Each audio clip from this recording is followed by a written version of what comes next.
In 1994, a British rock star made a scary promise. He told a documentary crew he wanted Phil Collins's head in his fridge by the end of the decade. He wasn't joking. He called Phil the Antichrist in music, but he wasn't alone. Grunge icon said he'd only wear tie-dye if it was dyed with Phil's pee. A reality TV judge got called cruel by Phil. Even his childhood hero embarrassed him in public. The man who sold 150 million albums somehow became the most hated musician alive. Phil Collins was born on January 30th, 1951 in Chiswick, West London. His mother, June, worked as a theatrical agent. His father, Greville, was an insurance man. Mix of creativity and structure shaped Phil from the start. His mom's job meant showbiz talk was normal at home. Actors, stage schedules, and performances were part of the dinner conversation.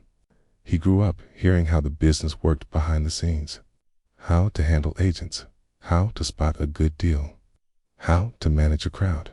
Without knowing it, Phil was getting a backstage education in entertainment before he could even write a full sentence. Then, at just 5 years old, something clicked. He got a toy drum kit, and it lit a fire in him. This wasn't just a kid banging on plastic. Phil had a gift. That same year, on a family holiday at Butlins, he entered a talent contest. Orchestra began to play behind him, but they were in the wrong key. Little Phil stopped them cold. He told the musicians they were off, and he was right. A 5-year-old correcting trained adults. The audience couldn't believe it, but it showed something important. Phil didn't just hear music, he understood it. His pitch, timing, and guts stood out. And from that day on, no one around him saw him the same way again. By his early teens, Phil was already performing in front of big crowds. He played the Artful Dodger in the London stage production of Oliver, a tough role that needed both charm and swagger. He also showed up as an extra in the Beatles' A Hard Day's Night in 1964. Later, he filmed scenes for Chitty Chitty Bang Bang, but they got cut. That was his first taste of how brutal the entertainment world could be. Even if you did everything right, your work could still be left on the cutting room floor. During school, Phil wasn't just acting. He was also forming bands. His first serious group was called The Real Thing. The name said it all. They weren't playing around. With another early band, Freehold, he wrote his first song, Lying, Crying, Dying. The title was dramatic, but the emotions were real. It showed he wasn't just a drummer or actor. He had stories to tell, and music was the way he told them. This was the beginning of Phil Collins, the songwriter, the frontman, the artist. Then came the moment that changed everything. On June 28, 1970, Phil was flipping through Melody Maker magazine at a friend's house when he spotted a classified ad. It said a band was looking for a drummer sensitive to acoustic music in 12-string guitar. That band was Genesis. Phil was only 19. He showed up at Peter Gabriel's parents' house in Surrey for the audition. It lasted 6 hours. He played, sang backing vocals, and just clicked with the group. They hired him for $10 a week. That wasn't enough to live on, so he kept his job at a music shop for a while. But he was in, and Genesis was never the same again. Between 1971 and 1973, Phil helped create 3 albums that defined Genesis's prog rock era. Nursery Crime came first in October 1971. His drumming on a musical box, a 23-minute track, became iconic. Then came Foxtrot in 1972, where he played on Supper's Ready, a song many fans called the greatest in the genre. It ran for over 20 minutes and changed time signatures constantly, -4 quarters, 7/8, even 9/8, and Phil held it all together. In 1973, Selling England by the Pound hit number 3 on the UK charts. On the Battle of Epping Forest, he used 47 percussion instruments, drums, vibraphone, even kitchen utensils. By this point, He wasn't just a drummer. He was a genius with sticks. But in August 1975, Genesis hit a wall. Peter Gabriel left. No one knew if the band could survive. They launched a massive audition process to find a new singer. 400 people came and went. Each one had to sing 3 complex Genesis tracks. They brought in names like Mick Strickland and Fish from Marillion. But the answer was sitting behind the drums the whole time. Phil had sung backup for years, and when he stepped forward to try lead vocals, something clicked again. On February 3rd, 1976, he auditioned for real. 4 hours later, it was done. His version of In the Cage gave the band chills. The truth. They had wanted him since week 3, but kept looking just to be sure. What most people didn't know was that during all this, Phil was living a second life. He joined Brand X, a jazz fusion band, in 1975. While recording Wind and Wuthering with Genesis by day, he'd rehearse or play with Brand X by night. Sometimes he worked 18 hours straight, drumming until his body gave out. Their first album, Unorthodox Behavior, in 1976, had time signatures like 17/16 and 23/8. His solo on Why Should I Lend You Mine, in 1977, ran 12 minutes and left musicians stunned. This was one of the hardest drum pieces in jazz fusion history. Phil Collins didn't plan to become one of the biggest stars of the 1980s. It started with heartbreak. In early 1979, his marriage to Andrea Bertorelli collapsed. He came back to his empty home in Surrey, England, alone, angry, and confused. Instead of falling apart, he turned pain into music. He dragged an 1820s piano into the bedroom and added a drum machine. There was no band, no distractions. It's just Phil working through the wreckage of his life. By February 13th, 1981, just one day before Valentine's Day, he released Face Value, his first solo album. It wasn't polished. It wasn't sweet. It was raw, real, and full of emotion. The song In the Air Tonight hit listeners like a punch in the chest. By August, it peaked at number 19 on the Hot 100, while Diana Ross and Lionel Richie's Endless Love sat at number 1. That contrast said everything. While the world celebrated romance, Collins tore it down with thunderous drums and haunting silence. Those drums weren't normal. In fact, they were an accident. The sound came from a studio in Shepherd's Bush where Collins was recording with Peter Gabriel. As a producer, Hugh Patcham accidentally left a microphone on a mic that was only meant for talking. But what came out of it was magic. The mic was compressed and gated, cutting off the echo and turning each drum hit into something explosive. No one had ever heard drums like that before. They used the effect on In the Air Tonight, and the world took notice. That sound, called gated reverb, became the signature of 1980s pop and rock. Collins used it again and Against All Odds and I Don't Care Anymore. Genesis used it in Mama. Soon, everyone copied it until the 90s came along and bands wanted something more natural again. But even today, artists like Beyoncé and Lorde bring that sound back, showing just how far Collins's mistake went. And he didn't stop there. In 1982, he released Hello, I Must Be Going, an album filled with soul, rhythm, and heart. It reached number 2 in the UK and number 8 in the US. His cover of You Can't Hurry Love hit number 1 in Britain. Then came No Jacket Required in 1985, and that changed everything. This time, Collins ditched the heartbreak themes. He wanted something upbeat.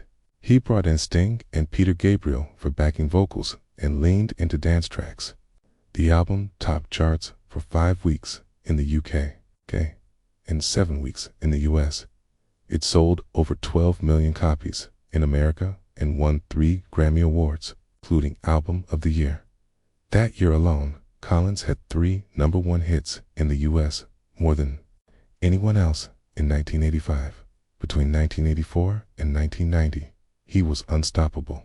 He scored 13 top 10 hits in the U.S. Against All Odds gave him his first solo #1 in America.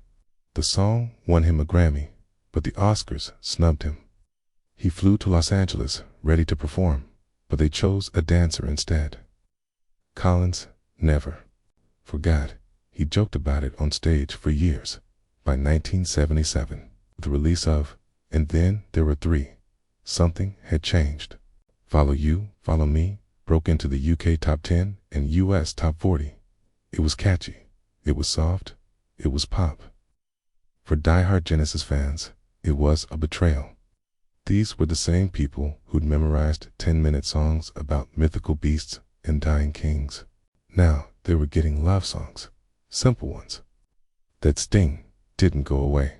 Genesis had always been a guy's band, complicated, male-heavy, and proudly uncommercial.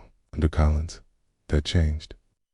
Their new sound brought in a wider audience, especially women. The band was growing in popularity, but to early fans, it felt like they were losing their soul. Then came Invisible Touch in 1986. It was a full-blown pop record, and it exploded. The title track hit #1 on the US Billboard Hot 100. Genesis had never done that before. The album sold over 6 million copies in the US alone, another 1.2 million in the UK. 5 singles from that album hit the top 5 in America. Invisible Touch, Land of Confusion, Throwing It All Away, In Too Deep, and Tonight, all chart monsters. Collins later admitted the title song was inspired by Sheila E.'s The Glamorous Life. He wanted to write his own version. Funny enough, the track came from a jam session, just the band messing around. That song became Collins's personal favorite. Mike Rutherford called it a wonderful song, fun to play. The fans were split, but the numbers didn't lie. On July 19th, 1986, Invisible Touch sat at #1. Right behind it, at #2, Peter Gabriel's Sledgehammer. One band, 2 frontmen, back-to-back on the charts. It felt like the past and present of Genesis were battling it out. The past didn't win, but success comes at a price. By the mid-'80s, Phil Collins had become bigger than Genesis. His solo debut, Face Value, topped the UK charts for 3 weeks and hit #7 in the US. K In the Air Tonight became a worldwide hit. That eerie drum break, iconic. Then came more albums. Hello, I Must Be Going, No Jacket Required, ... But seriously, all multi-platinum. No Jacket Required had 4 top 10 hits, including 2 #1s. He wasn't just doing well, he was dominating. By end of the decade, Collins had more top 40 singles in the US than anyone else. When Genesis came back together in late 1985 to make Invisible Touch, Collins had to assure the others he wasn't quitting. "I'm happy with what we're doing now," he said. But everyone knew it couldn't last forever. In 1996, Collins finally left. Mike Rutherford later admitted the surprise was that he stayed as long as he did. Not everyone loved the success. In fact, a lot of people hated it. Collins became the poster boy for selling out. He didn't just cross over into the mainstream, he took over it. People started getting tired of him. By 2010, he admitted, "I'm sorry that it was all so successful. I honestly didn't mean it to happen like that." The hate wasn't subtle either. In American Psycho, Patrick Bateman rants about Phil Collins before killing someone. The message was clear. Collins had become a symbol of everything people hated about 80s pop. Even South Park joined in, mocking him as a washed-up star only, enjoyable if you were on medication. Phil Collins grew up idolizing the Beatles, so when he finally met Paul McCartney at Buckingham Palace in 2002, he brought along something special, a first edition of the Beatles biography, hoping for a signature. But instead of warmth, McCartney smirked and said to his wife, "Oh Heather, our little Feuds a bit of a Beatles fan. That one sentence hit like a slap. Collins was stunned. It didn't feel like a joke. Felt like he was being mocked for simply admiring someone he grew up listening to. Years later, he admitted he never forgot that moment.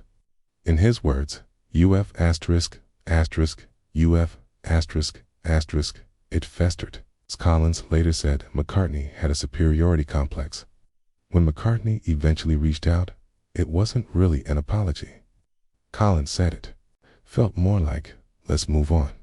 But for him, that comment had lingered far too long. He wasn't just bitter, he was hurt. And when you're in a business where ego is currency, even a small dig can grow into a years-long feud. Simon Cowell didn't get off easy either. In 2005, Collins made it clear he had no patience for Cowell or his brand of cruelty. "I've got no time for Simon Cowell," he said. "He's just cruel." One incident stuck with him. Cowell had told a woman who sang on boats, "I'd never go on a boat you were singing on because it would sink." That, to Collins, wasn't criticism, it was humiliation. He turned down offers to appear on talent shows like American Idol. To him, there were lifeless formats where artistry didn't matter, only ratings. He said, going on one of those shows would feel like banging my head against the wall. For Collins, the problem wasn't just Cowell, it was what he represented. A factory-style system that made stars by tearing people down. Then came Britpop, and it came with teeth. Noel Gallagher, frontman of Oasis, made Collins a personal target. In the early 90s, Gallagher declared war on what he called McDonald's. Music, Phil Collins and Sting, he said, were at the top of that list. "I want the severed head of Phil Collins in my fridge by the end of this decade," he told a documentary crew in 1994. "If I haven't, I'll be a failure." Gallagher later softened a bit, admitting he was being dramatic, but he never really let. He kept calling Collins the Antichrist of music. Collins didn't hold back either, said the Oasis brothers were just horrible guys, rude, and not as talented as they think they are. Still, he admitted liking their music, even as he rolled his eyes at their behavior. It wasn't just personal, it was generational. Britpop wanted rebellion, and Collins was polished pop from the old guard. Kurt Cobain had his own take, and it was brutal. In a 1992 interview, the Nirvana frontman went on a rant that scorched everything Collins stood for. He mocked white male, soul, cartoons, and horns, and said he hated tie-dye shirts unless, as he joked, they were dyed with the urine of Phil Collins and the blood of Jerry Garcia. Cobain didn't hate Collins as a man. He hated what he represented. It's commercial pop that, in his view, was inauthentic and soulless. It wasn't just about taste, it was about values. To Cobain, Collins was the symbol of everything grunge was trying to burn down. And while the two never clashed face to face, Cobain's words stuck. He wanted to kill off an era, and Collins happened to be its face. But Collins's pain wasn't just public, it was personal. His marriages were stormy, and his divorces were even worse. He's been married 3 times. The first ended in 1980. The second, in 1996, cost him £17 million, around $34 million. But the most shocking split was in 2008. His divorce from Oriane Seve cost him £25 million, $46 million. At the time, it was the largest celebrity divorce settlement in British history. Even McCartney's high-profile payout to Heather Mills was smaller. In total, Collins lost around $84 million in divorce settlements, almost a third of his entire fortune. The headlines weren't kind. They called him unlucky in love. But what came next made things worse. After reconciling briefly with Seve, in the late 2010s, she suddenly dumped him over text and married another man in Las Vegas. The real twist? She refused to leave his $40 million Miami mansion with her new husband. She reportedly hired armed guards, blocked security cameras, and changed the locks. Collins accused them of staging a takeover. Survey, in turn, demanded $20 million, saying Collins had promised her half the home's value. He denied it. The legal battle dragged on until 2022. A judge dismissed Feuds' claims after she repeatedly violated court orders, but the damage was done. Collins had been publicly humiliated again. The woman he once trusted had threatened to release private information if he didn't pay. It wasn't just divorce anymore. It was war. And then there was Lily, Phil Collins's daughter, now a star in her own right, has talked openly about their strained relationship. Her parents divorced when she was just 5. Collins wasn't around much, and the absence left scars. In her 2017 memoir, she wrote, "I forgive you for not always being there when I needed you." She spoke about the insecurity, the eating disorder, and the emotional void left by her father's silence. He may have still been alive, but most of the time it felt as if he were completely gone. It was raw, painful, but it was honest. Over time, they began to rebuild. Lily stood beside her father at his final Genesis concert. She called him her hero, but the road back was long and still carries the weight of what was lost. Behind all of this, behind the fame, the fortune, the grudges, and the gossip, was a man struggling to hold himself together. After his 3rd divorce, Collins fell apart. He began drinking early in the day, wine at 11 a.m., vodka after that. It nearly killed him. He developed pancreatitis, suffered nerve damage, and eventually couldn't drum anymore. Phil Collins wasn't just a rock star. He became a household name on both the charts and the big screen. In 1988, he took a bold step into acting with the film Buster. He played Buster Edwards, a man who helped carry out the famous Great Train Robbery of 1963. The movie did well, especially in the U.S., pulling in over $54 million. But what really took off was the soundtrack. Collins's version of A Groovy Kind of Love became a massive hit. It reached #1 in both the UK and the US. Another song from the film, Two Hearts, also topped the US Billboard charts and even won a Golden Globe. Collins had pulled off something very rare. He was a hit actor and a hit musician, all at once. Just over a decade later, he hit another high.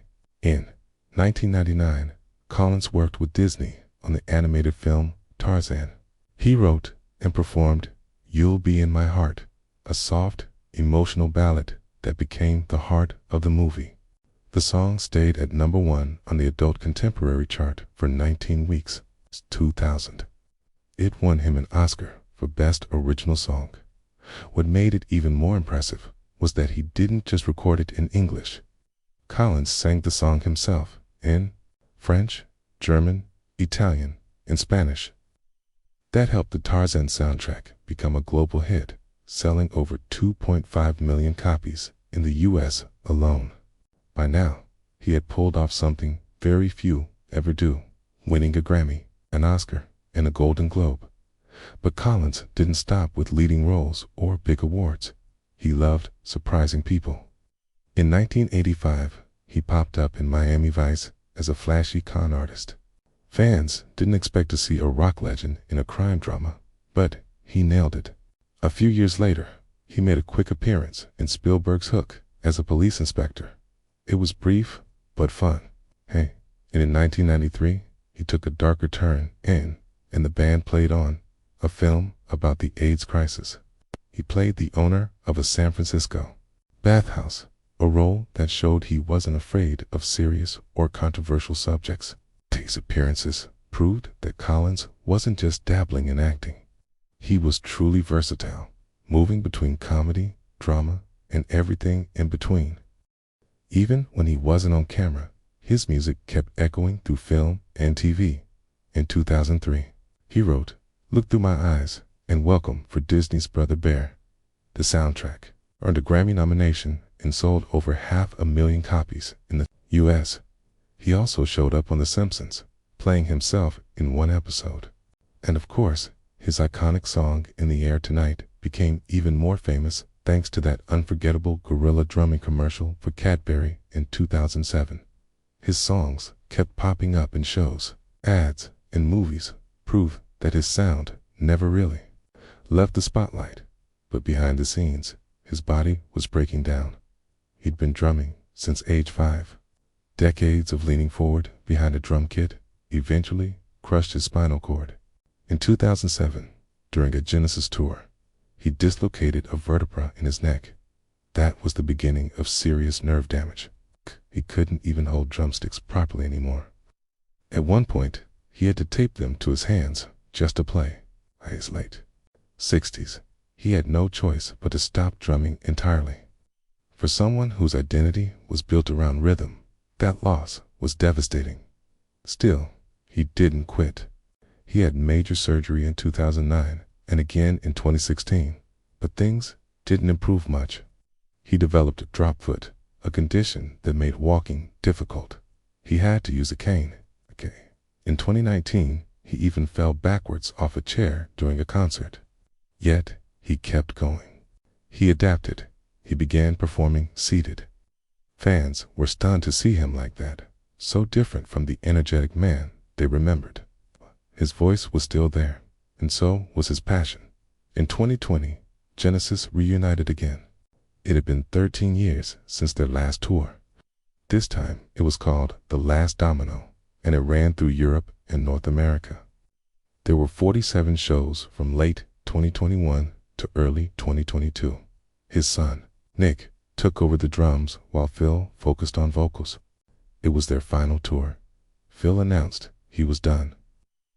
The pandemic caused delays, but they finished what they started. Seeing Collins on stage again, despite everything, was emotional. Fans knew they were witnessing the end of an era and a man who refused to give up. In 2016, he released his memoir, Not Dead Yet. The title said it all. In the book, he talked about everything: his health, his divorces, his regrets, and his battle with alcohol. He had been married 3 times. After his third wife left, he spiraled.